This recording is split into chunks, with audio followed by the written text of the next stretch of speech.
Bueno, la idea de esta primera parte de la clase de hoy es trabajar con paquetes y modificadores de acceso. Entonces, lo primero que les quiero preguntar es lo siguiente. Cuando ustedes crean en su proyecto una clase, ¿no? Sabiendo que cuando creamos una clase estamos creando un nuevo tipo de dato y que si creo una clase significa que al crear un nuevo tipo de dato puedo declarar variables de ese tipo y en esas variables de ese tipo puedo guardar instancias de objetos de esa clase. La pregunta es, ¿cuándo creo la clase en el proyecto? ¿En dónde se guarda? En un paquete. Antes de un paquete, la clase en sí. Porque un paquete contiene muchas clases, pero una clase, ¿en dónde la guardan?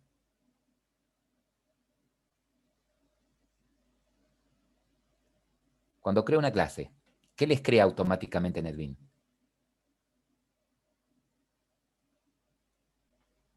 A ver, esperen que... El chat. Sí, en la memoria, pero no en la memoria principal, no en la RAM. ¿Sí? Se guarda en el disco, pero ¿en dónde? ¿En un qué? ¿Es un qué? ¿Un proyecto? ¿Cómo? ¿Proyecto? El proyecto contiene varios paquetes y varias clases. ¿Sí? Cuando ustedes crean una clase, ¿no? ¿Qué les crea? Cuando ustedes dicen New Java Class, ¿qué les crea Android Visual Studio? Perdón, NetBeans. ¿Un qué? Un archivo con la Un extensión. archivo con extensión Ah, no me acuerdo de extensión. Java. Java, con extensión Java. Java. ¿Sí? Ah, O sea que eh, en un archivo Java, dicho al revés, en un archivo Java tengo una clase. Si bien en un archivo Java yo puedo guardar más de una clase, ¿sí? Si bien en un archivo Java yo puedo tener más de una clase, en donde una de ellas puede ser pública nada más, la buena práctica es tener un archivo por cada clase de mi proyecto, ¿sí? O dicho al revés, por cada clase que yo tenga, guardarla en un archivo diferente, ¿sí? Ese archivo tiene que tener el mismo nombre de la clase, es decir, si mi clase es robot, bueno, tener un archivo robot.java. Bien. Y bien sabemos, ¿sí?, que en la mayoría de los proyectos yo voy a tener más de una clase generalmente y de alguna manera van a empezar a interactuar y semánticamente grupos de esas clases tienen la misma funcionalidad, ¿sí? O sea, puede llegar a suceder que cuando cree mi proyecto tenga más de una clase que se encarguen de las vistas, que se encarguen de formar lo que sería la interfaz gráfica de interacción con el usuario. Que un grupo de clases representen la lógica de negocio, que un grupo de clases representen las entidades, ¿sí? O sea, representen las entidades de datos que yo voy a tener en mi base de datos, ¿ok? Ahora bien, cuando tengo más de una clase, ¿sí? Cuando tengo en mi proyecto varias clases, lo ideal es agruparla ¿en qué? en Paquete. paquetes. En paquetes, ¿sí? Entonces, así como cada clase físicamente en el disco es un archivo Java, cada paquete será una qué, un qué, Una extensión. No. ¿no? Una carpeta. Una carpeta, exactamente, un directorio, ¿sí? Entonces, cuando ustedes crean un paquete, físicamente en el disco se va a crear un directorio con el nombre de ese paquete. ¿Estamos de acuerdo? Y dentro de esos paquetes van a estar agrupadas las clases que tengan funcionalidades parecidas, ¿sí? Por ejemplo, dentro del paquete vistas podría meter todas las clases que tengan o que armen la interfaz gráfica de usuario. Dentro del paquete negocio podría meter todas las clases que tengan que ver con la lógica de negocio de mi aplicación, es decir, que se encarguen de atender las peticiones que provengan desde las vistas, ¿sí? Ahora bien, eh, a nivel clase, ¿sí? A nivel clase, yo puedo ponerle a sus miembros distintos modificadores de acceso, ¿sí? La pregunta es la siguiente. ¿Cuáles son los modificadores de acceso que les puedo poner a los miembros de una clase? Por ejemplo, a un atributo o a un método. ¿Cuáles son esos modificadores de acceso o de visibilidad que les puedo poner? Privado, público. Exactamente. En el UML, con el signo menos, representan el modificador privado, ¿sí? Con el signito de la ñ, ¿sí? Que no lo puedo hacer acá en el teclado, representarían el que es default package. Esperen que tengo el teclado al revés. Default package, ¿sí? Con el numeral represento los que tienen qué modificador.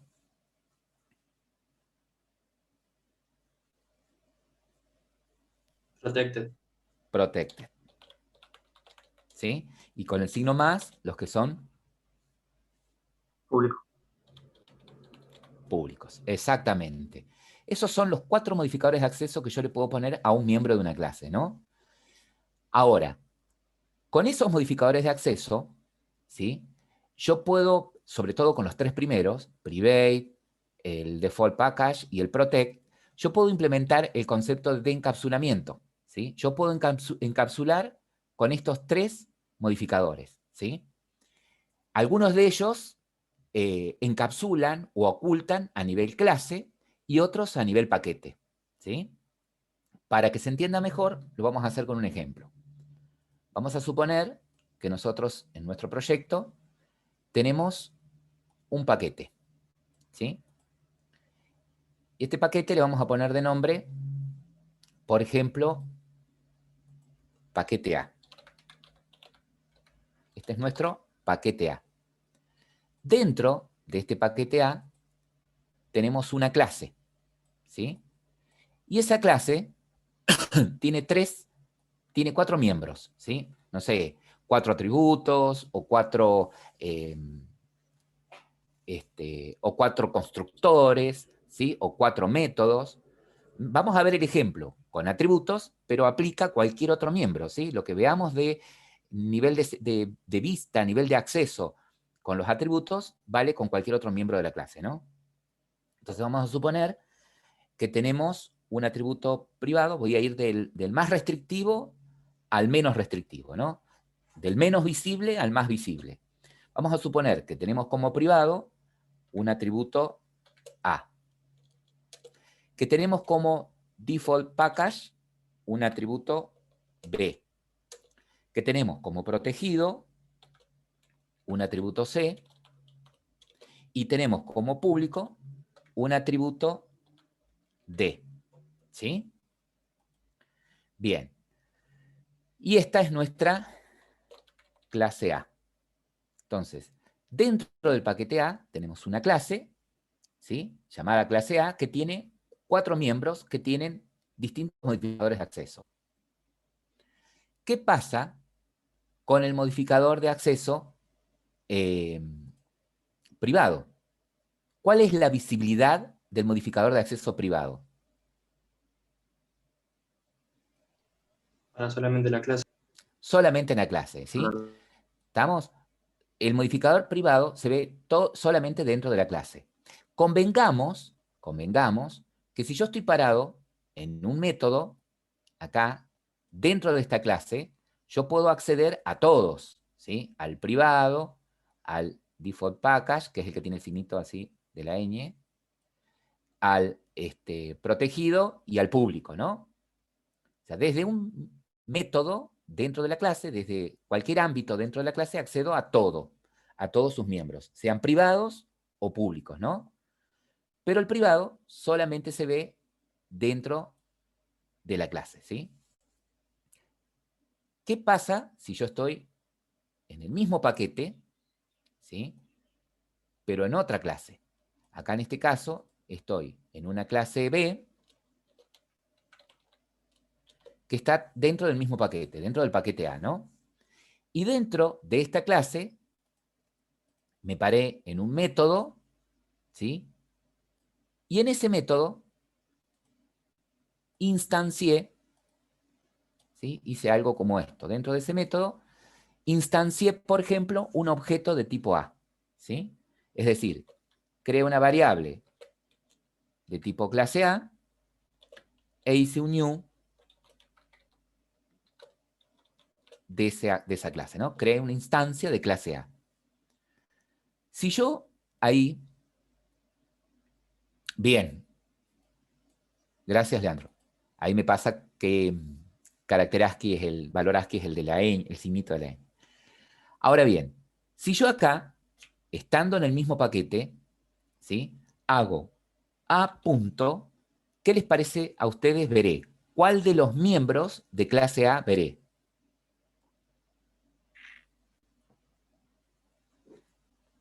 El default package, el Veré, público, Y el protected exactamente. también. Exactamente, veré el default package, ya que la visibilidad de del default package, es en la misma clase, ¿sí? Y en el mismo paquete se puede ver, ¿sí? Cualquier clase, desde cualquier clase que esté en el mismo paquete, ¿sí? Va a poder ver ese atributo, ese miembro, ¿no? Que es default package. También va a poder ver el protegido, ¿sí? También va a poder ver el protegido, es decir, que hasta acá el modificador protegido y default package trabajan parecido, ¿no? Se pueden ver solamente dentro del mismo paquete hasta acá. Y obviamente el que siempre voy a ver, ¿cuál es? Público. El público, ¿no? Perdón, atributo de el público. Es decir, que acá podemos observar que desde otra clase, ¿sí? Yo puedo acceder a lo público, lo protegido y lo que es default package. Lo privado no lo veo, ¿sí? Lo privado no se ve. Pero ¿qué pasa ahora si yo estoy en otro paquete? Supongamos que tenemos por acá otro paquete llamado paquete B, ¿sí? Y acá tenemos una clase, dentro de este paquete tenemos una clase, nuestra clase C. Y dentro de esta clase C, tenemos un método. Dentro de esta clase C tenemos un método. Y dentro de ese método hacemos algo parecido a lo que hicimos acá a la izquierda, ¿no? Acá hicimos lo mismo. Creamos una instancia de tipo clase A.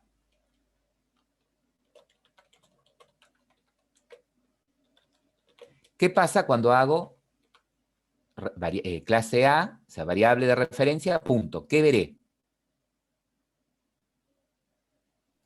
Público. Bien, lo que siempre veo es lo público, ¿sí? Entonces, el atributo de que es público lo voy a ver siempre. Y a lo que es protegido, default package y privado, no lo veo, ¿sí? Entonces, cuando yo estoy en otro paquete, solamente veo lo público. Solamente puedo acceder a lo público, ¿sí? De los miembros de la clase cuya instancia he creado. ¿Qué quiere decir esto? Que, ¿vieron cuando vimos la teoría de los fundamentos del lenguaje de la programación orientada a objetos? En donde proponía que la idea era encapsular, por ejemplo, los atributos, ¿sí? Ocultar los atributos y tener métodos públicos para poder accederlos desde afuera, ¿no? Tener los métodos get y set, por ejemplo, si quisiera acceder al estado de esos atributos. Bien, ahora sabemos que no necesariamente para encapsular tengo que usar private, ¿sí?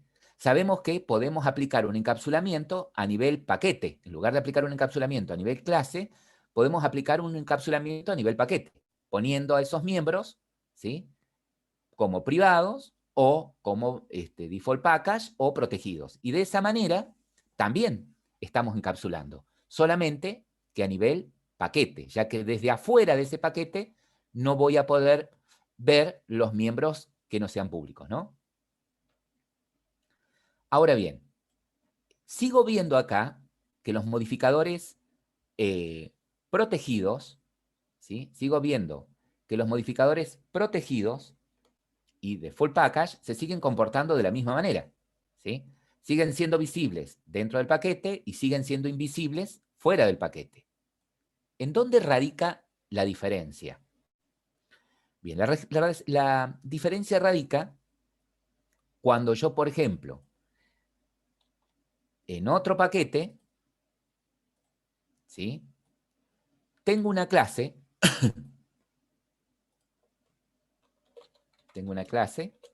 que hereda, ¿sí?, de esa clase que tiene los miembros protegidos. Si yo en el paquete B tengo una clase D que, por ejemplo, extiende, ¿sí?, que extiende, esta clase D hereda, extiende de la clase A, ¿sí? La clase D va a heredar, ¿sí? La clase D va a heredar tanto lo protegido, se va a heredar el atributo C, y lo público, que siempre se hereda, y el atributo D. O sea que la única forma en la que un miembro protegido trascienda el paquete es a través de la herencia. Esa es la diferencia con un miembro que es default package, ¿sí? Ahora bien, ¿podemos probar esto? Sí, sí. Lo ideal sería probar esto con código, ¿no? Entonces, acá yo tengo preparado un nuevo proyecto. Fíjense que le puse de nombre, en este caso, paquetes, ¿sí? Cuando ustedes crean un proyecto, por defecto les crea un paquete, ¿sí? Dentro del paquete de las fuentes, de los archivos fuente, les crea un paquete con el mismo nombre del proyecto. Podríamos decir que este es nuestro paquete principal, ¿sí? Y la buena práctica es siempre dividir o separar las clases de mi proyecto en paquetes, ¿sí? Si no lo hice hasta acá, sería buena práctica que, por ejemplo, dentro del paquete principal, crear un paquete llamado principal, ¿sí? Dentro del paquete de tu proyecto, crear un paquete llamado principal y ahí poner la clase que tiene el main. Y dentro del paquete de tu proyecto, también crear otro paquete que se llame, no sé, entidades, por ejemplo, y ahí poner el resto de las clases, ¿sí? Entidades o negocio, y ahí meter todas las clases, el resto de las clases de tu aplicación, ¿sí? Entonces, como que se van acostumbrando de a poquito a crear paquetes, ¿sí? Y a trabajar desde un paquete con clases que se encuentran en otro paquete distinto, ¿no? Bueno, en este caso, siguiendo el ejemplo que propongo acá, voy a crear dentro del paquete de mi proyecto, ¿sí?, un paquete llamado paquete A. Directamente, un clic secundario en el paquete, new, Java, package, y el nombre del paquete, fíjense que les pone, lo cualifica de esta manera, paquete principal, ¿no?, el paquete del proyecto, punto, y el nombre del paquete que quiero poner. En este caso es paquete A, ¿sí? Finalizo. Bueno, ahora quiero crear también dentro del paquete de mi proyecto un paquete B.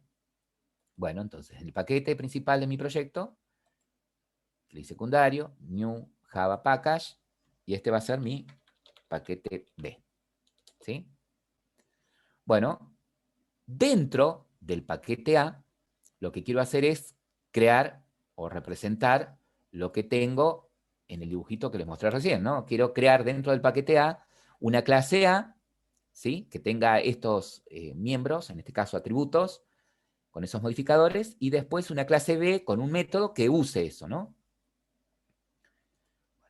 Vamos de vuelta.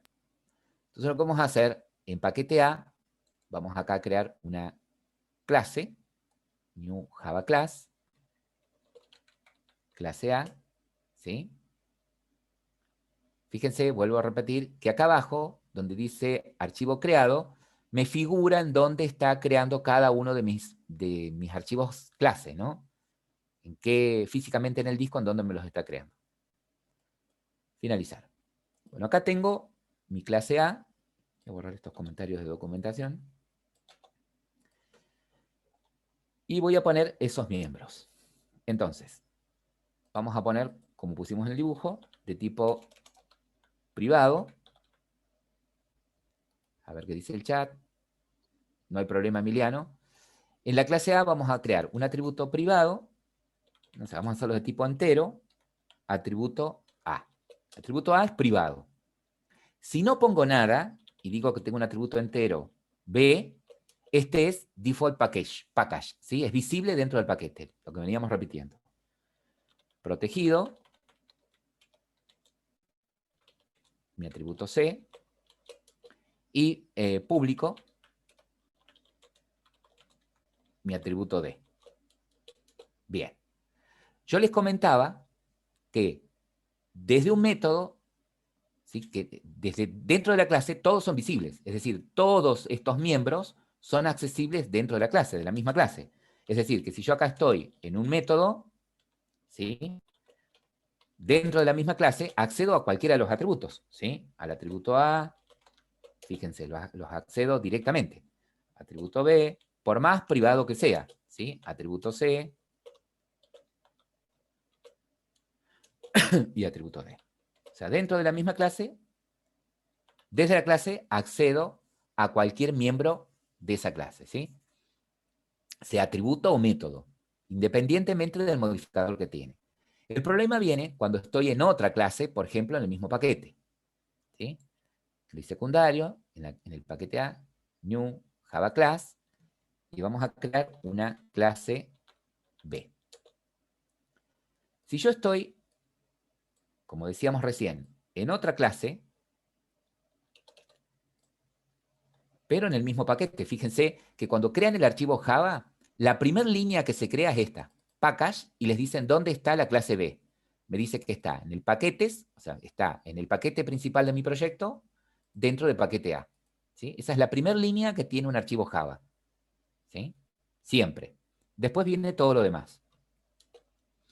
Entonces, acá tengo una clase B que no tiene ningún parentesco con la clase A, y acá tengo un método, supongamos, y este método, de alguna manera, crea una instancia de la clase A.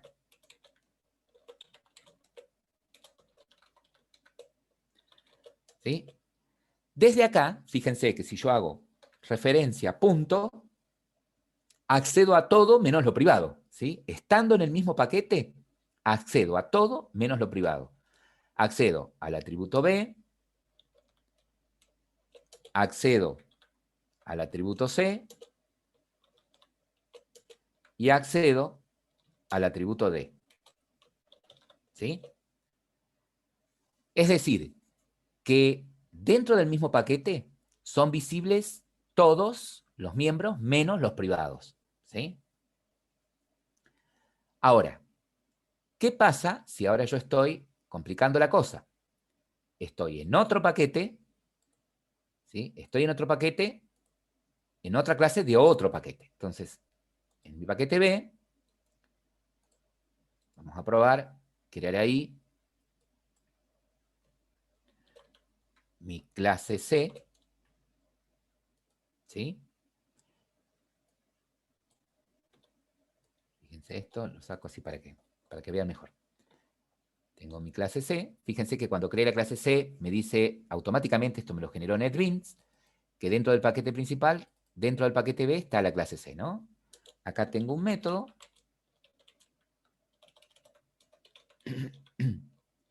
que de alguna manera instancia un objeto de clase A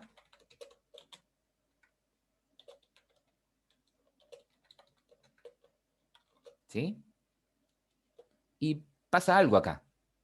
Fíjense que me da error de compilación. Si yo me acerco, me dice, no puedo encontrar el símbolo class, o sea, no puedo encontrar una clase llamada clase A.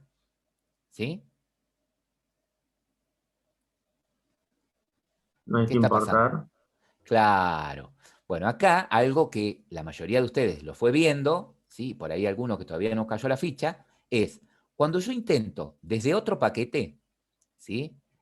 Usar una clase que está en otro paquete, lo que tengo que hacer es importarla, ¿no? Entonces tengo dos opciones, ¿sí? Parado sobre el error, puedo pulsar Alt Enter, ¿sí? Alt Enter, y elijo la opción que dice agregar un import del paquete paquetes.paquetea, ¿sí? Para la clase A. Puedo hacer eso.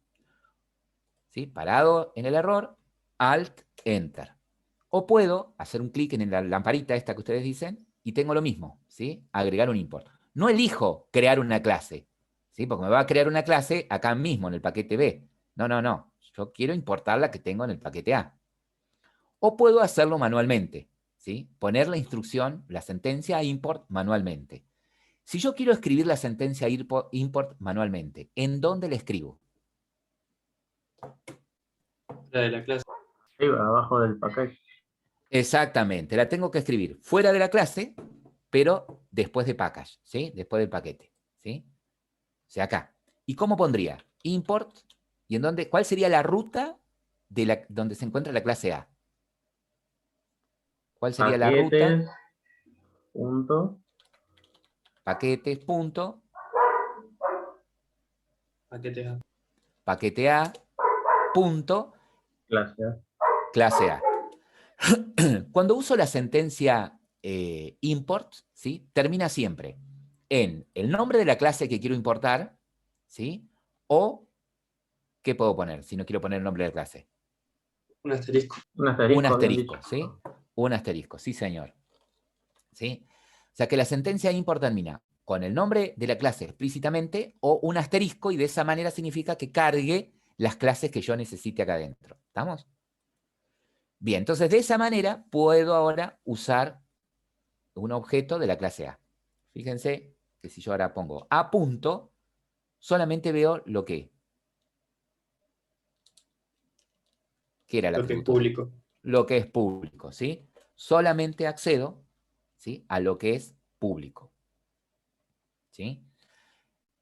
Entonces, acá está lo que decíamos recién, para los que se incorporaron más tarde, que estoy en esta situación, estoy en una clase, dentro de un método de otra clase que está en otro paquete, lo único que accedo es a lo público y estoy viendo que los atributos, los modificadores, default package y protegidos se están comportando igual. Son visibles dentro del mismo paquete, pero son invisibles afuera.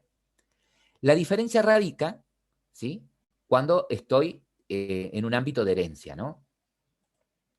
Entonces, para demostrar eso, podría ser lo siguiente. Dentro del paquete B, creo una clase llamada clase D, por ejemplo, y voy a decir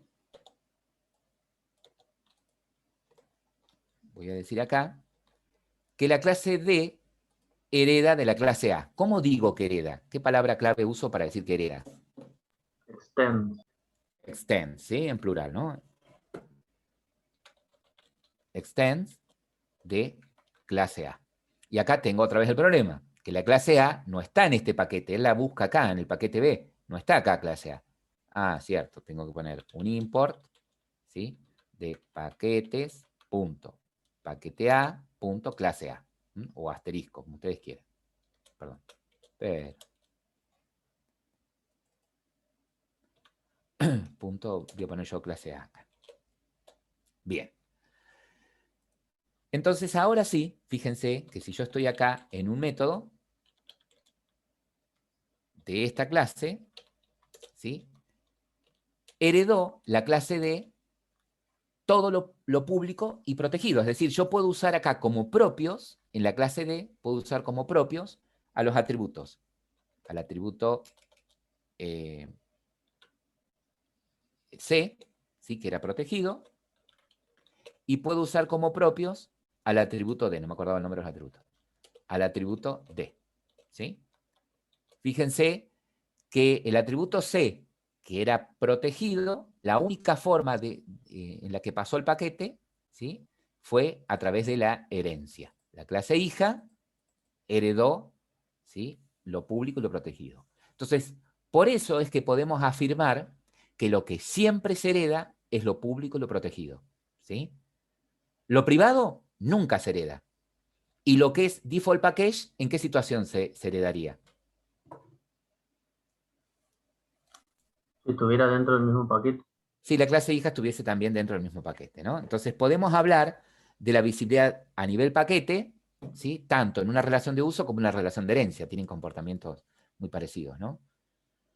Bien. Entonces, eso era lo que quería agregar con respecto a los modificadores de acceso, ¿sí? Que entendieran, ¿sí? De manera gráfica, cuál era la visibilidad de un miembro, de un miembro de una clase, de acuerdo al modificador de acceso que éste tenga, ¿no? ¿Alguna pregunta hasta acá?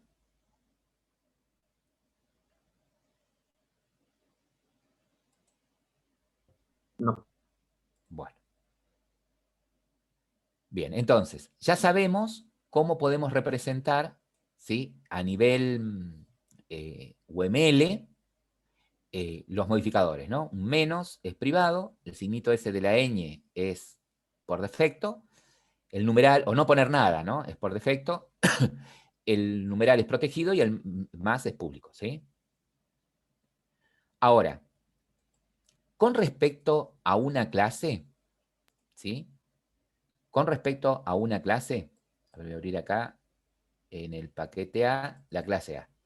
Con respecto a una clase, ¿sí? O sea, con respecto a un miembro, a un atributo o a un método, los modificadores que pueden tener son estos cuatro, cualquiera de estos cuatro. Ahora, con respecto a la clase, así al máximo nivel, una clase contenedora, solamente puede tener dos modificadores, o público o nada, ¿sí? Si yo no pongo nada, tiene sus consecuencias, ¿sí? Si cuando yo creo una clase no le pongo un modificador de acceso, ¿sí? Sabemos que es por defecto visible dentro del paquete. Por lo tanto, esa clase no va a poder ser heredable fuera del paquete, ¿sí? Si yo me paro en otro paquete, fíjense que acá la clase C, perdón, la clase D, ¿sí? No puede ser importada, ¿sí? Ya sea para heredar o para usar desde otro paquete, no la ve, ¿sí? Entonces, por eso es que mucho cuidado cuando escriben el código, ¿sí? Si ustedes no le ponen el modificador de acceso, va a ser visible dentro de ese paquete, ¿no? Como estamos acostumbrados a utilizar, el IDE, es decir, NetBeans, para generar todo, muchas veces no tenemos en cuenta eso, ¿sí? Pero a veces si tenemos que escribir el código manualmente, en un editor que no sea un IDE como NetBeans, y bueno, tengo que tener en cuenta eso y las consecuencias que trae, ¿sí? Bien. Otro de los temitas que quería tratar era, para que más o menos ya vaya quedando en claro, era con respecto a los tipos de datos que maneja Java, ¿sí? A los tipos de datos que maneja Java. ¿Cuántos tipos de datos o cómo podemos clasificar a los tipos de datos que maneja el lenguaje Java? ¿Cómo los podríamos clasificar de alguna manera?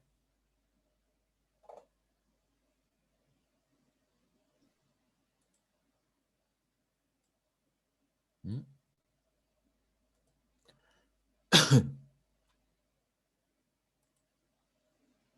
No tengo idea, profe. Por ejemplo, yo podría decir, a ver, que tengo en mi proyecto la clase robot, por lo tanto podría crear una variable de tipo robot, ¿sí? Y guardar ahí un robot, de alguna manera, ¿no? Que podría declarar una variable de tipo entera, z, y guardar ahí un entero. ¿Qué diferencias hay acá? ¿De qué tipo es esta variable, en términos generales? Podría ser acá también string. Podría ser acá de tipo hombre.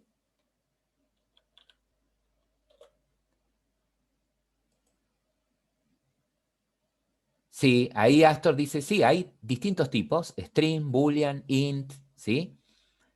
Que son más o menos los que estoy indicando acá, ¿no? O sea, que los tipos de datos de las variables podrían ser, ¿sí? Si tengo una clase hombre, de tipo hombre, si tengo una clase robot, de tipo robot, podría ser de tipo string, que es una clase que viene en el API de Java, podría ser de tipo int, podría ser de tipo doble,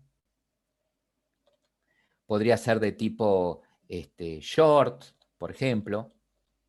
Pero si tuviese que generalizar y decir, ¿todos estos son de qué tipo? Y El todo tipo esto de es... una clase, ¿o no? Sí, y estos... Referencia, profe. Numérico. Exactamente. O sea que podríamos clasificar, sí, escucho, perdón, en tipos de No, tipo referencia. de valor por referencia. Sí. Sí, esas son la forma de pasar datos, ¿no? La forma de pasar datos sería por referencia o por valor. Cuando nosotros pasamos un objeto a un método, lo estamos pasando por referencia. ¿Sí? Pasamos no una copia del valor de la variable, sino la dirección de memoria. Eso sí pasamos. Es el pasaje, cuando nos referimos a referencia y valor, sería la forma en la que pasamos los datos a una rutina, ¿no? A un método, por ejemplo. La forma de clasificar los datos serían, sí, por referencia, y estos como son datos que llama, que vienen con el lenguaje, digamos. Primitivos. Primitivos, ¿sí? Exactamente, primitivos. Entonces, podríamos decir, ¿sí?, que los tipos de datos que manejan Java son dos, ¿sí? En dos grandes grupos los puedo clasificar. Por un lado tenemos los tipos de datos que son primitivos y después los tipos de datos que son por referencia.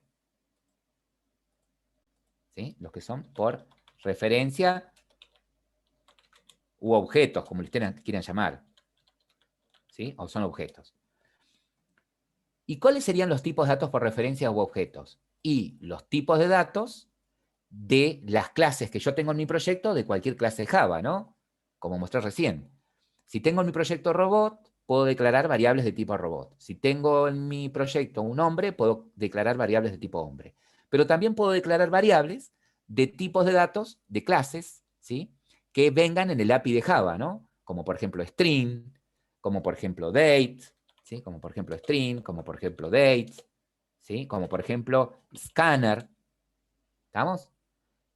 Todos los tipos de variables, todas las variables que sean de tipo una clase, que vayan a guardar un objeto o una referencia, se llaman tipos de datos por referencia u objetos. Y los primitivos, ¿sí? ¿Cuántos son?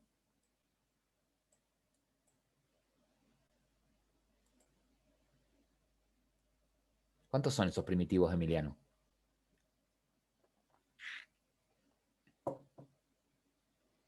Ahí Astor nombró algunos de los primitivos, ¿sí? Puede que sea 7 o 8 por ahí. 8 son, exactamente. Los primitivos son 8. Son 8. Y esos datos primitivos los podría clasificar en, por un lado, numéricos,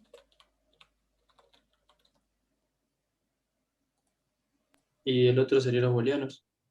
por otro serían los booleanos,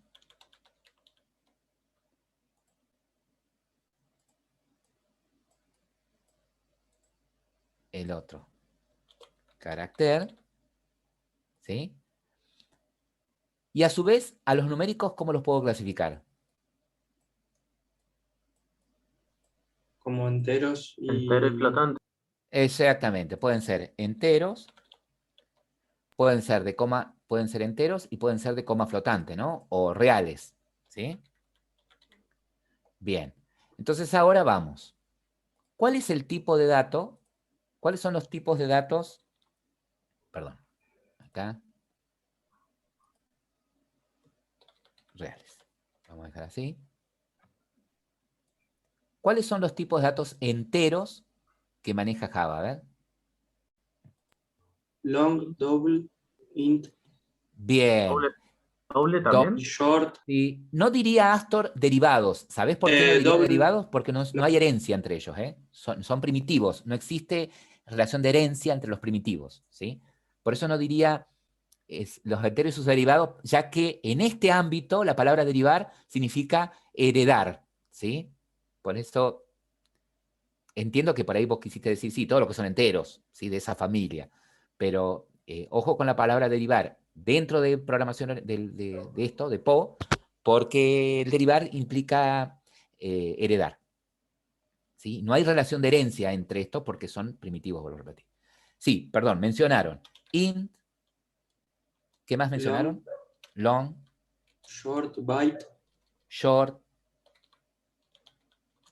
byte. Esos serían los enteros primitivos. Fíjense que los ordené de menor a mayor, ¿no?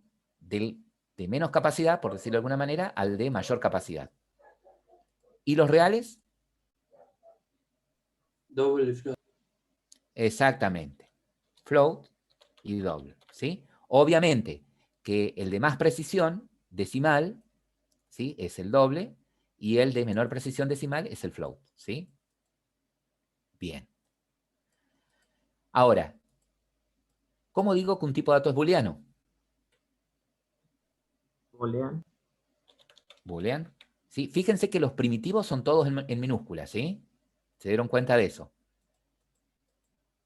Y de carácter Char, pues. char. Y ahí tienen los 8 tipos, ¿sí? 4, 5, 6, 7, 8. Esos son los 8 tipos de datos primitivos y después de tipo objetos de cualquier clase que ustedes tengan en el API de Java o creados por ustedes, ¿no? La forma de reconocer cuándo un tipo de dato es primitivo, o la forma de escribir datos primitivos, es en minúscula, ¿sí?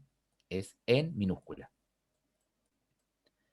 ¿Sí? Pasa algo, ustedes dicen, pero ¿cómo? Si yo vi código que tiene escrito de esta manera, long en mayúscula, sí. Esos tipos primitivos tienen sus clases wrappers, que es un tema que vamos a desarrollar más adelante, ¿sí? Las clases wrapper para los primitivos, para qué sirven y cómo se usan. Por eso vamos a trabajar con eso. Bien, esto sería con respecto a los tipos de datos, ¿no? Bien, en el trabajo práctico número 2 tienen un único ejercicio, ¿sí? Antiguamente había más ejercicios, hoy hay un solo ejercicio. Y dice lo siguiente: se desea gestionar viajes terrestres en vehículos propios con el objetivo de poder calcular el costo de los mismos. Un viaje tiene la siguiente información: lugar de origen, lugar de destino, distancia entre ciudades. Se conoce el dato si las ciudades no están sobre la misma ruta. O sea que el viaje tiene el lugar de origen, el lugar de destino y una distancia, ¿sí? Esa distancia está si las ciudades no están en la misma ruta, ¿no? O sea, es un atributo que va a tener un valor, ¿sí? Solo si las ciudades no están en la misma ruta. Un tipo de combustible que consume el vehículo, un vehículo, la cantidad de peajes que paga ese vehículo para hacer ese viaje, y si las ciudades se encuentran sobre la misma ruta en la cual se encuentra cada ciudad, cantidad de viajes, y si las ciudades se encuentran sobre la misma ruta en la cual se encuentra cada ciudad, ahí va la distancia, ¿no? Un ejemplo de viaje sobre una misma ruta es ir de San Luis a Rufino, en la provincia de Santa Fe, ¿sí? Bien. Cantidad de viajes y las ciudades. El kilómetro, ¿sí? Si las ciudades se encuentran sobre la misma ruta, el kilómetro en el cual se encuentra cada ciudad, ¿sí? Es decir, que si las ciudades están sobre la misma ruta, la ciudad 1 en qué kilómetro está y la ciudad 2 en qué kilómetro está. Entonces, por ejemplo, si la ciudad 1 está en la ruta 7, en el kilómetro 100, y la ciudad 2 también está en la ruta 7, pero en el kilómetro 600, la diferencia sería 500, ¿no? Esa sería la distancia, ¿no? Bien. Del combustible, ¿sí? Del combustible, necesitamos conocer el tipo de combustible y el precio. Nos dicen que existen diferentes tipos de vehículos, como autos, camiones y camionetas. Todos tienen la siguiente información: todos tienen marca, patente y combustible, además del comportamiento calcular costo de combustible, que cada vehículo lo implementará de la siguiente forma: el consumo de combustible es de 7 litros cada 100 kilómetros para los autos, 10 litros cada 100 kilómetros para las camionetas y 12 litros cada 100 kilómetros para los camiones. Se posee además la siguiente información. El costo del viaje dependerá de la distancia, ¿sí? El consumo de combustible y la cantidad de peajes, ¿sí? El costo de los peajes también depende del tipo de vehículo. Vamos a suponer que todos los peajes tienen el mismo costo, ¿sí? Los autos y camionetas están en una categoría y los camiones en otra. Es decir, hay dos valores distintos de peajes. Uno para autos y camionetas, según lo que estoy interpretando, y otro para los camiones, ¿sí? No importa en dónde paguen el peaje, todos valen igual. Para los autos y camionetas valen lo mismo y para los camiones igual, en todo el viaje. Si las ciudades están sobre la misma ruta, se recibe el kilómetro de origen y el kilómetro de destino. De lo contrario, se recibe la distancia, ¿no? La clase viaje poseerá al menos dos constructores, ¿sí? Y los siguientes métodos. Los métodos que va a tener viaje va a ser calcular distancia, calcular el costo de peajes, calcular el costo de combustible y calcular el costo total. Importantísimo hacer el diagrama UML que muestra representando esta realidad representando correctamente, está repetido ahí, representando correctamente las relaciones de asociación, dependencia y herencia si las hubiere, ¿no? Bien. ¿Qué es lo primero que tendríamos que hacer? Lo primero es leer y releer, ¿sí? Y tratar de identificar qué clases son las que intervendrían, ¿sí? De cada una de esas clases, en una segunda lectura, ir identificando atributos y métodos, o sea, características y comportamientos, y luego ver si alguna de esas clases se pueden agrupar en un supertipo, ¿sí? Propongo la herencia, ¿no? ¿Qué clases detectaron en esta lectura ustedes?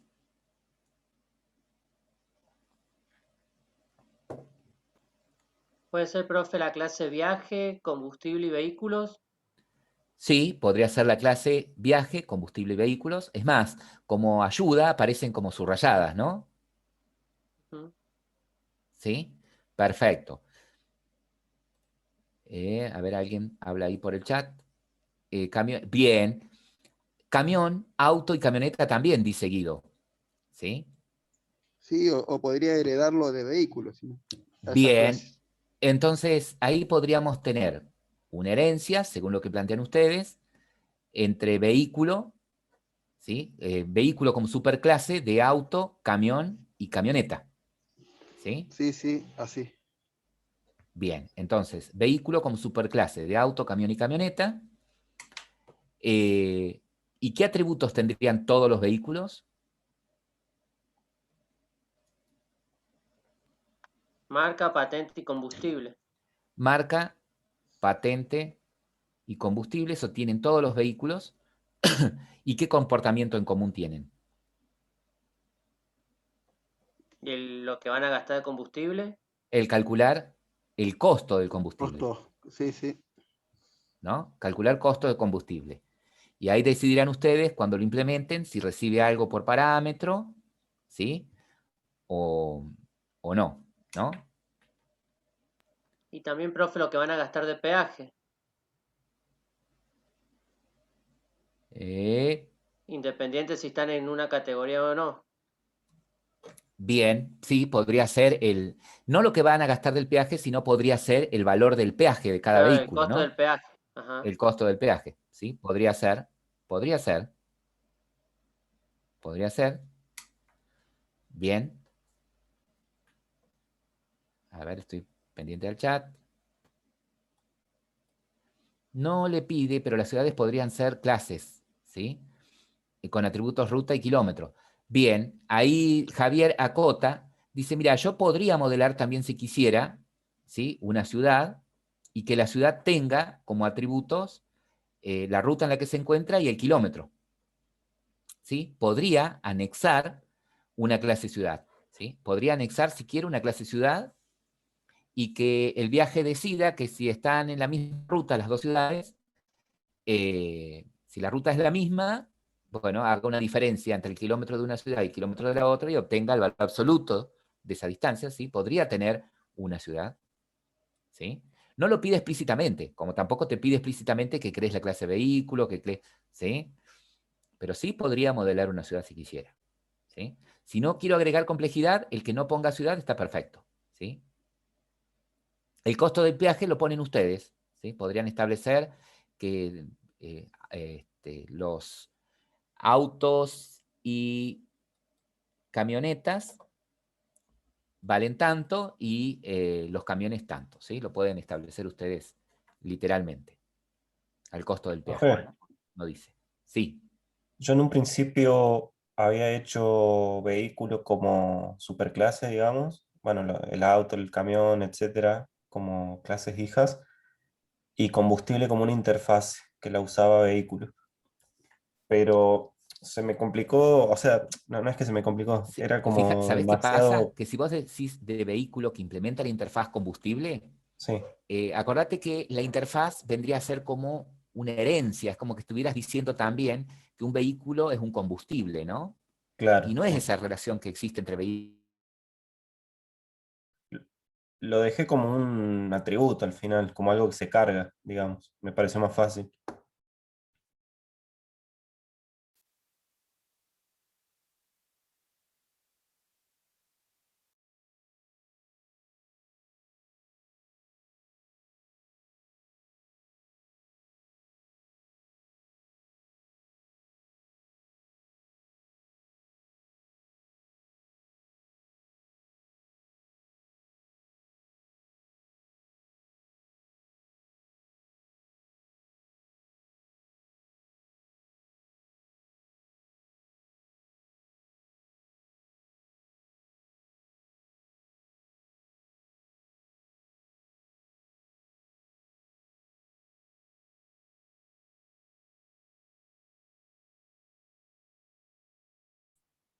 ¿Lo perdimos al profe? Sí, parece que se le cortó. Sí, me parece que sí. Ahí lo busco. Se cortó, se cortó, se cortó. Saludo grabación. Le decía acá el compañero que si yo digo que vehículo implementa una interfaz combustible, recuerden que la interfaz eh, sería, implicaría también una especie de herencia, ¿no? Una especie de parentesco, ¿sí? Y estaría queriendo decir que un vehículo es un combustible y no es así. La relación entre vehículo y combustible me parece que no debería ser de herencia, ni extendiendo ni implementando, sino que sería una relación de tipo ¿qué?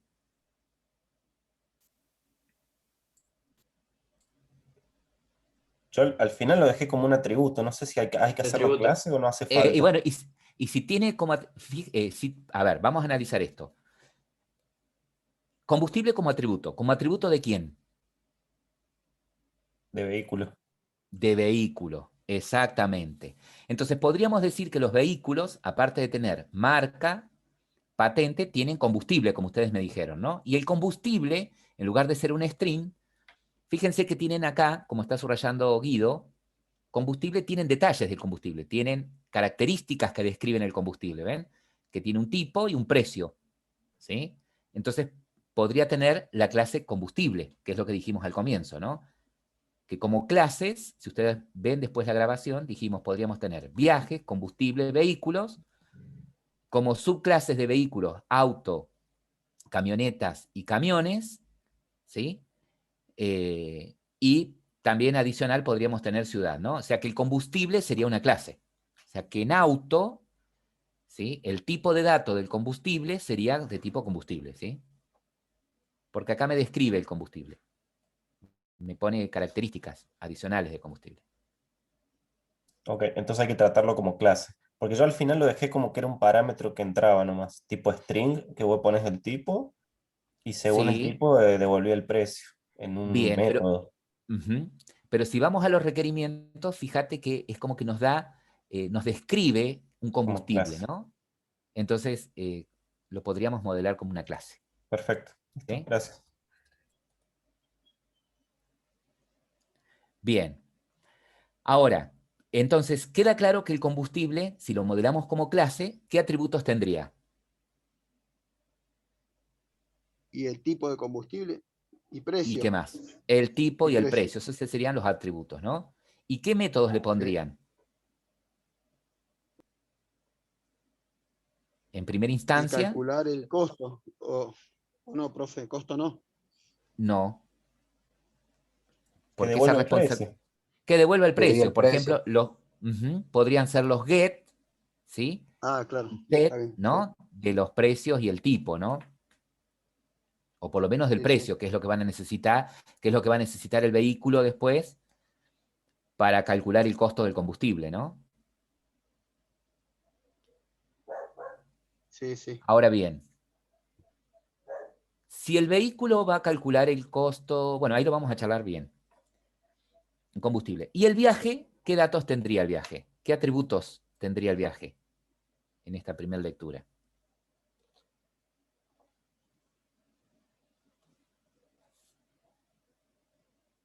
¿Mm? Puede ser la ciudad de origen, la ciudad de destino. Sí, sí, fíjense que si hacemos una lectura, nos va describiendo, ¿sí? Nos va describiendo, así como nos describe acá el combustible, nos describe un viaje. Dice, el viaje tiene la siguiente información.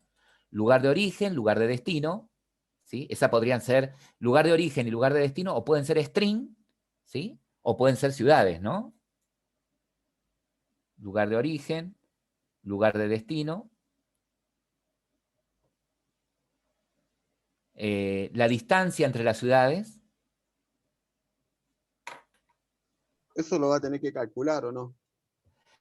Sí, si tengo ciudades, sí, lo podría calcular, o yo podría inicializar esos atributos con un valor en el caso de Ah, la también. ciudad, cuando cree el viaje y las ciudades no estén en la misma ruta, ¿no? Depende de Claro. cómo ustedes lo modelen, ¿no? Sí. Sí, tendría la cantidad de peajes, dice Javier, ¿sí? También tendría la cantidad de peajes, el viaje, cantidad de peajes. Tendría un vehículo, ¿sí? Un vehículo, y ahí en vehículo podemos poner, como implementaron la herencia, cualquier tipo de vehículo, ¿no? Va a poder tener. Un vehículo, la cantidad de peajes, perfecto. El combustible, el tipo de combustible del vehículo. Pero el tipo de combustible lo pusimos como atributo de quién, o al combustible. De la clase de combustible. Al combustible, ¿a quién se lo pusimos como atributo? El combustible tiene tipo de combustible y precio. ¿Y a quién se lo habíamos Sí, puesto El como vehículo. atributo? Al vehículo, al ¿sí? vehículo. Sí. Entonces, si el viaje necesita saber, de alguna manera, qué tipo de combustible usa el vehículo, se lo pide al vehículo, porque el vehículo lo tiene como atributo, así como tiene patente, ¿sí? Como tiene marca, también va a tener el combustible, y el combustible tiene su tipo y su precio, ¿no? Un boolean debería tener o no, para saber si está en la misma ruta o no. Eso lo implementan ustedes de acuerdo a cómo modelan, ¿sí?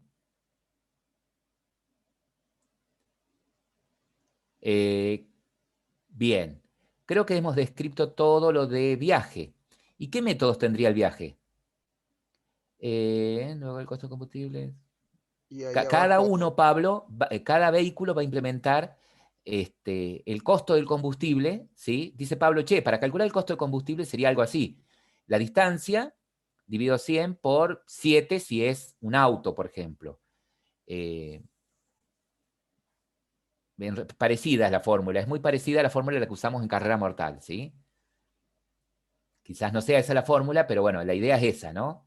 Para calcular el costo necesitaríamos una distancia, y ya sabemos, necesitaríamos una distancia y el precio del combustible, ¿no? Cada auto tiene su combustible y sabe el costo, ¿sí? Y cada vehículo, perdón. Y cada vehículo lo va a calcular en base a una distancia, ¿sí? Dividido, o sea, por lo que consume, por 7 y 200, o sea, ¿está? Está media complicada ahí la fórmula, pero después analizarla bien. Pero sí, tiene que ver que cada vehículo va a calcular el costo de combustible. Vieron que cada vehículo tiene que calcular el costo del combustible. Para calcular el costo, necesita saber el precio del combustible que él consume y necesita saber la distancia. ¿Y el vehículo tiene el costo del combustible que él consume? ¿Va a tener esa información?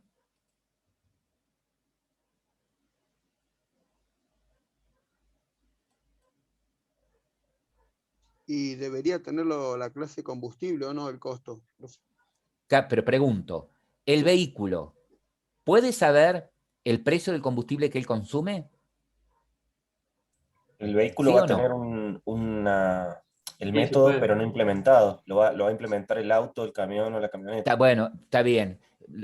Bien, hablemos de un auto. ¿El auto sabría el precio del combustible que él consume? Para Sí, poder porque calcular tiene el costo. combustible por atributo. Porque tiene combustible por atributo y el atributo tiene el precio. ¿Sí? O sea que el costo, si ustedes se fijan en el chat, ¿sí? Pablo Barrio Nuevo dice, mira, el costo del combustible, para calcular el costo del combustible necesitamos saber cuánto sale el combustible, ¿sí? Y luego, de acuerdo al vehículo, haría la distancia por la formulita que me da por consumir tantos kilómetros, ¿no? Tantos litros por kilómetro. La pregunta es la siguiente. Entonces, el vehículo, para poder calcular el costo, necesita saber el precio del combustible. Y lo tendría porque, me dicen ustedes, el vehículo tiene el combustible. Un vehículo tiene, ¿sí? Si hablamos de un auto, lo hereda de vehículo y tiene el costo. Lo que no tendría sería ¿qué cosa? ¿Qué necesitaría el calcular costo de combustible? Por ejemplo, La distancia. La la distancia. distancia, ¿sí? Por ejemplo, en un auto, ¿sí? El consumo de combustible va a ser 7 litros cada 100 kilómetros, ¿sí? Por el costo del combustible, ¿no? Ahora, por la distancia. Y la distancia no la tengo porque el vehículo no tiene la distancia. Entonces, de alguna manera, debería recibir la distancia este método, ¿sí? Eso lo van a ir viendo ustedes a medida que armen el modelo, ¿sí? Ahora, siguiendo con el viaje, que ustedes me dijeron que tendría un lugar de origen, un lugar de destino, que podrían ser string. Lugar de origen y lugar de destino serían las ciudades, que pueden ser string o podrían ser tranquilamente ciudades, ¿no? La distancia recorrida, ¿sí? Podría estar o no, estaría si las ciudades están en rutas diferentes y si no, de alguna manera, los podría inferir, ¿sí? Si las ciudades no están en la misma ruta, recibo la distancia. Y si no, ¿sí? Debería tener el kilómetro de origen y kilómetro de destino, si no tengo una clase ciudad, ¿no? También tendría el vehículo, me dicen ustedes, el viaje, y como métodos, ¿sí? Los que describe acá abajo, ¿no? El viaje debería ser capaz de calcular la distancia, de decirte la distancia que hay entre esas ciudades. El viaje debería ser capaz de calcular el costo en peajes que tuvo, ¿sí? Para eso también tiene el atributo cantidad de peajes, ¿no? ¿Y el precio del peaje quién lo tiene?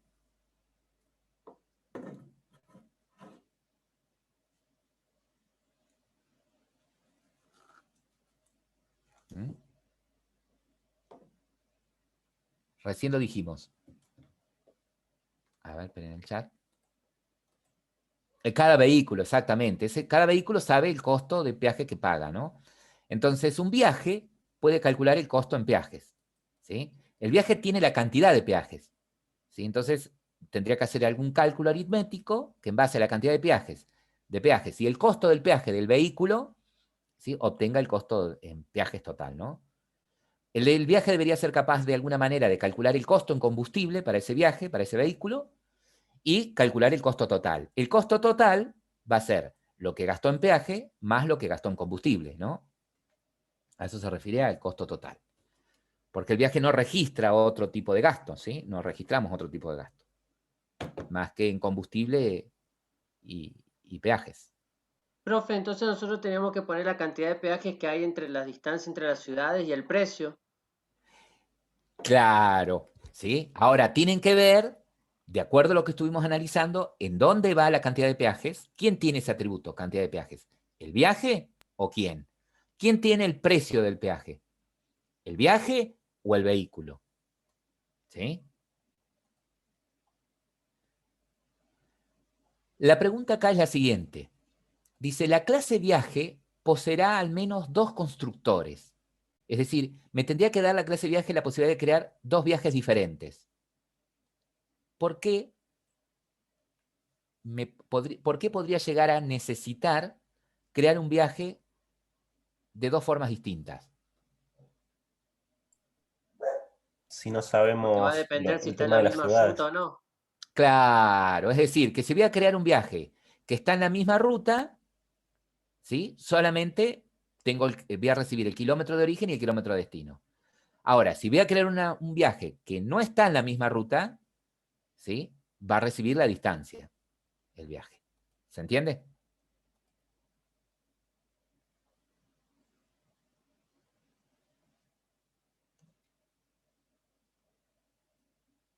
Bien.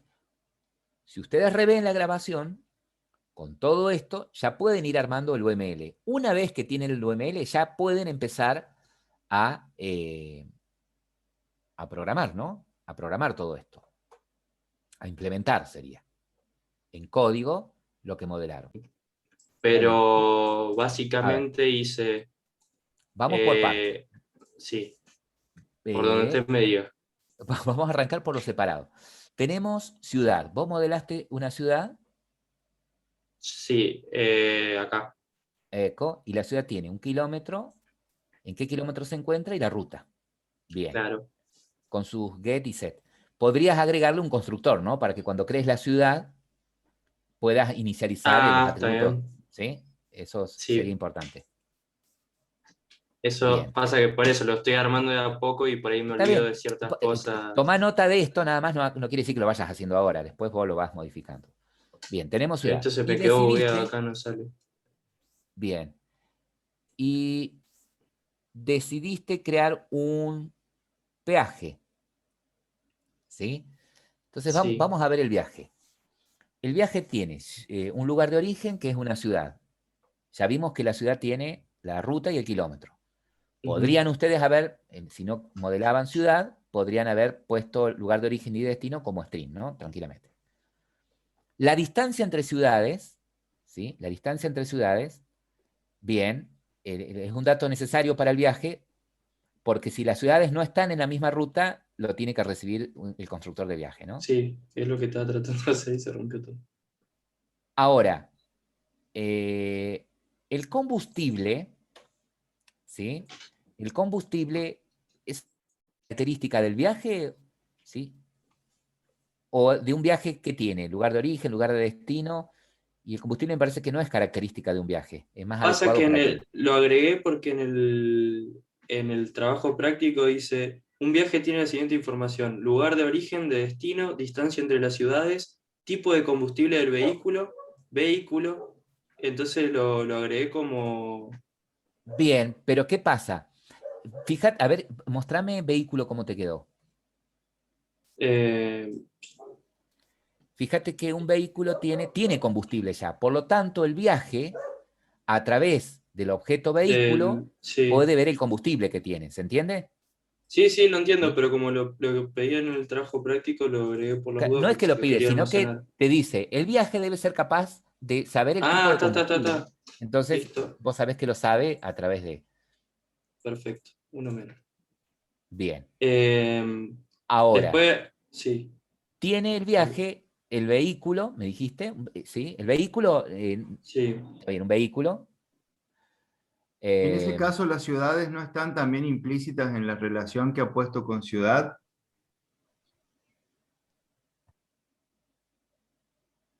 Sí. O sea que lo que dice el profe, no sé si es esto, que acá los atributos no hace falta que los pongas en viaje. Sí. Porque está en la relación. De todas maneras... Claro, pero el tema es que si yo en el constructor no tengo las ciudades de origen, necesito saber la distancia de alguna manera y almacenarlo. Lo que te queremos decir es que en el UML no haría falta que pongas 2 atributos, lugar de origen, lugar de destino, porque ya tenés la relación de... Tenés esa flechita que pusiste acá abajo, no ves la flecha vos, ¿no? Acá. Tiene. Acá. Eso que pusiste ahí te está diciendo esto, ¿sí? Entonces, si vos en el UML esto no lo pusieras, Está bien Ya también sé. porque ya está con esto. Pero Y por sí ahora, podría, en lugar del asterisco, poner un 2, claro, para que se exactamente. sepa que en Pero realidad... no me dejaba. Yo Está lo bien. intenté hacer, pero me Pero dice... Acuérdense que este es un dibujo, no es necesario que se ajusten a un modelador. Lo importante es que ustedes expresen lo que va a aparecer en el código. Bien. ¿Está? Independientemente de que lo Ajá. puedan hacer con este modelador o con otro, lo importante no es el dibujo en sí, sino lo que está expresando ese dibujo. Ese dibujo se debe corresponder con el código que han escrito. Si vos no pones un constructor acá, no hay forma de construir los objetos. Por sí. ahí eso es lo que te Bien. decía el profe, ¿no? O sea, Otra cosa, si no pones el set de ciudad, no hay forma de setear la ciudad a menos de que lo construyas. Ahí no hay un set de ciudad de kilómetro ni ruta. Entonces, asumo que se lo vas a pasar cuando la instancias y chao. Y si lo querés modificar, no podrás. ¿Estás de Bien. acuerdo? Sí, estoy de acuerdo, pero no sé si es la manera correcta de hacerlo. Bueno, está bien, pero o sea, lo que se pone es lo que está. Entonces, Sí, sí, sí, lo sí. mismo pasa con el peaje. Es como que en el peaje solo podés mostrar. Y ahí ni siquiera tenés un constructor, así que no sé cómo vas a setear costo y costo camión, por ejemplo. Claro, no, sí, sí. Pasa que justamente como le decía, me estaba olvidando de ciertas cosas mientras lo iba haciendo y porque es grande al final, o sea, Sí, para lo que sí. veníamos haciendo es muchísimo más grande. Entonces, lo hice desde que el profe nos dio el recreo ese y bueno, después lo bien. tengo que revisar bien. Algo que quiero O sea, acotar, ¿no? En estos primeros modelos, ¿sí? Si bien en las relaciones están implícitas esos atributos, no está mal que los dejes en estos primeros modelos. ¿Estamos? Es más, yo te aconsejo que por ahora los dejes, ¿sí? Para que vos te guíes y después, a medida que vayas avanzando, ya sabes que están implícitos en la relación. ¿Estamos de acuerdo? estamos de acuerdo. Ahora, Bien. una pregunta. Si yo acá pongo ciudad y lo dejo como un único atributo ciudad, cuando yo haga el constructor acá abajo, ¿no va a quedar como... No, a ¿No me ver, va a tirar ahí error o algo? no, lo que te digo es, si pones, a ver, si lo hiciéramos bien, al Ujú. poner esta relación, a estos dos los sacás, ¿sí? Pero los Bien. mencionás en el constructor. ¿Estamos de acuerdo? Ah, está perfecto, ¿Sí? directamente los ignoro. Bien, ¿Está? bárbaro. No los pongo porque estoy diciendo lo mismo si los escribo. Por Claro. ahora, ahora bien, Bien, bien, bien, ya entendí, perdón. Sí, segunda observación que te voy a hacer. Vos modelaste la clase peaje, ¿sí? Vos sí. modelaste la clase peaje. Un peaje tiene un costo, ¿sí? Un Ujú. peaje tiene un costo. Que en este caso se lo diste a viaje, que vos dijiste, bueno, un viaje tiene una lista de peajes que cuando yo lo cree, voy a tener que yo manualmente, si lo pones así, si en este viaje hay Ujú. un camión, voy a tener que yo crear peajes con costo de camión. Si en este viaje hay autos, voy a tener que crear peajes con costos de autos. ¿Se entiende lo que te digo? Sí, me conviene más hacer un método que directamente lo tome, ¿o no? No, sino que lo adecuado es que el peaje esté asociado a quién. Ah, el vehículo. Claro, pero pare la música, ¿sí? Pare la música. Yo no puedo asociar, ¿sí? Si lo hago como clase, lo puedo Claro, asociar al vehículo como lo hiciste vos acá, con una lista de peajes, ¿no? ujú. Ahora bien, Sí, vos pones algo redundante ahí, que es cantidad de peajes. Si vos en el viaje tenés una lista de peajes, no hay forma de saber, ¿sí? De derivar ese estado, de derivar cuántos peajes hay. sí, porque puedo contar de la lista.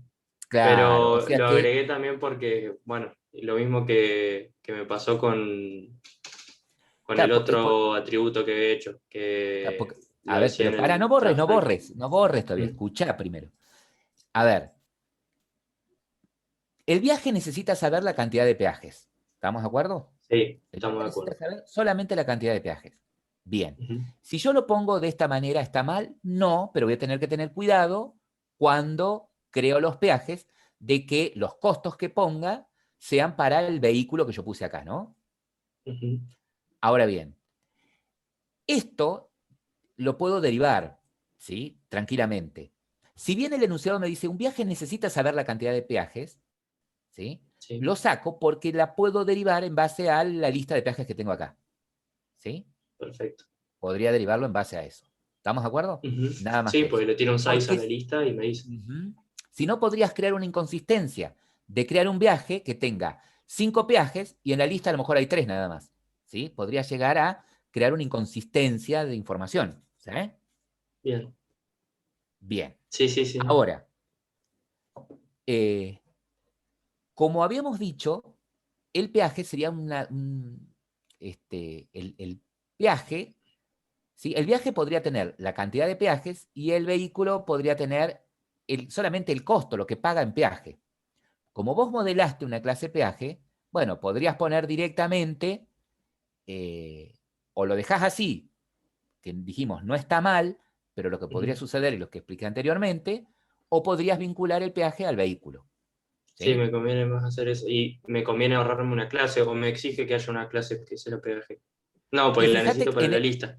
fíjate que en el enunciado, ¿sí? Ujú. En el enunciado vos te dice que necesitas conocer la cantidad del peaje nada más.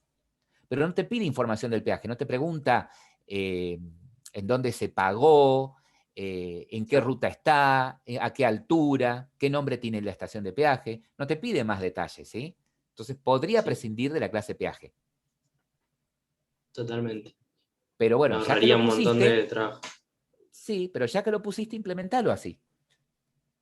¿Está? Y en caso de que Vale. yo no use la clase peaje, Ujú. yo directamente a viaje le tendría que hacer un entero que cuando lo hago el viaje por constructor le tiro cuántos peajes tiene. Claro, ¿Y cómo hago con el exactamente. tipo? Ah, no, porque lo ¿Y sabe cómo el haces el vehículo, claro. costo? Y el costo del peaje, en Claro, ese lo caso tiene el se lo vehículo. pondrías, le pondrías al Ah, vehículo, exactamente. Entonces, perfecto. cuando creas un vehículo y creas un auto, le pones el costo del auto. Cuando creas un camión, le pones el costo del camión. ¿Se entiende? ¿Se entiende? Perfecto. Bien. Creo que Y ahí lo que te estaría. decía el profe, también, ojo con esto. Lo que vos modelás es lo que vas a implementar, ¿sí? Si vos al hacer Sí. este modelo, ¿sí? Después cuando lo pasaste a código, decidiste que te faltaban algún get y set en alguna clase, o Después tengo que que venir acá. decidiste, claro, tenés que modificarlo acá también, ¿sí? Sí. Que el Y al UML revés, lo que refleje el código. implementás debería estar modelado. Si vos Exactamente, modelás ¿sí? lo que implementás y lo que implementás debería estar modelado. En un Exactamente. trabajo, si alguien te da un dibujito así, espera que lo hagas exactamente como te lo está dando. ¿Se Bien. entiende? Sí, se entiende, se entiende. Si a vos se te ocurre cambiar algo entre medio, agregar un atributo nuevo, no va a estar feliz Ujú.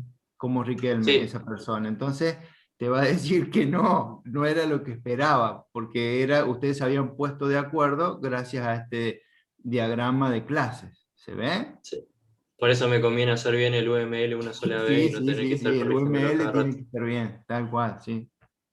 Chicos, otra cosa importante, bueno, que no necesariamente, ahí por el comentario que hizo Astor, no necesariamente tienen que usar este plugin para armar el UML, lo pueden hacer en papel y No, lápiz también si tal quieren, cual. o usar alguna herramienta online. Pero es importante que cuando envíen el UML, lo envíen en formato JPG o PDF. No lo envíen en el formato que lo exporta la herramienta, que lo guarda la herramienta, porque nosotros tendríamos que instalar esa herramienta, ¿sí? Entonces, en un JPG es más cómodo para nosotros o un PDF, ¿sí? El Bien, UML, ¿no? Eso es súper importante, perfecto. ¿sí? Todas las herramientas dan la posibilidad de exportar a un formato imagen. O de lo contrario, lo hacemos rústicamente. Le sacamos una foto y le mandamos. No hay problema. Lo importante es que esté. Exactamente.